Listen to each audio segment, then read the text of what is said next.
Hi hello Lakshmi India ജ്വൽസിൽ നിന്നാണ്. അപ്പോൾ ഇന്നത്തെ ഒരു വീഡിയോ എന്ന് വെച്ച് കഴിഞ്ഞാൽ നമ്മുടെ ഒരു ഐറ്റം പാക്ക് ചെയ്യുന്ന വീഡിയോ ആണ്. അപ്പോൾ പാക്കിംഗ് ഐറ്റംസ് ഒക്കെ എവിടെ നിന്നാണ് വാങ്ങിക്കുന്നതെന്ന് കുറേ പേര് ചോദിക്കാറുണ്ട്. അപ്പോൾ ഞാൻ ആദ്യമൊക്കെ പാക്കിംഗ് ഐറ്റംസ് വാങ്ങിക്കൊണ്ടിരുന്നത് ആമസോണിൽ നിന്നാണ്. പക്ഷേ ബോക്സ് ഞാൻ ഇപ്പോഴും ആമസോണിൽ നിന്ന് തന്നെയാണ് കേട്ടോ വാങ്ങിക്കുന്നത്. എനിക്ക് നിയറസ്റ്റ് ആയിട്ട് ബോക്സിൻ്റെ ഷോപ്സ് ഒന്നും ഇതുവരെയായിട്ട് കണ്ടുപിടിക്കാൻ പറ്റിയിട്ടില്ല. അത് ഞാൻ ആമസോണിൽ നിന്നാണ് വാങ്ങിക്കാറുള്ളത്. 50 പീസസ് 100 പീസസ് അങ്ങനെ വരും. അതിൽ കൂടുതൽ അവൈലബിൾ ആണ്. അപ്പോൾ ഏകദേശം വന്നിട്ട് 50 പീസിൻ്റെയൊക്കെ ഒരു 399 ആ റേറ്റിൽ വരും. 100 പീസ് ആണെങ്കിൽ 600 സംതിങ് ആ റേറ്റിനകത്താണ് വരുന്നത്. ഓരോ സൈസ് അനുസരിച്ചിട്ട് റേറ്റ് ചേഞ്ചസ് വരുന്നതാണ്.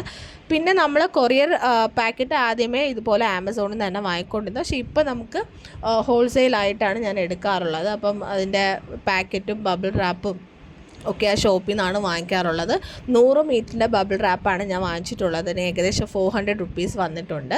അപ്പോൾ ഇപ്പം ആമസോണിലും അവൈലബിൾ ആണ് ബബിൾ റാപ്പ്. ഏകദേശം 50 മീറ്ററിനൊക്കെ ഞാൻ 400 രൂപയ്ക്കൊക്കെ കണ്ടിട്ടുണ്ടായിരുന്നു. അപ്പോൾ ആ ബബിൾ റാപ്പൊക്കെ വാങ്ങിക്കണമെന്നുണ്ടെങ്കിൽ നിങ്ങൾക്ക് ആമസോണിൽ വാങ്ങിക്കാം. അതല്ലെങ്കിൽ ഹോൾസെയിൽ പാക്കിങ്ങിൻ്റെ ഐറ്റം കിട്ടുന്ന ഷോപ്പ് ഉണ്ടാവും, അവിടെ കിട്ടും.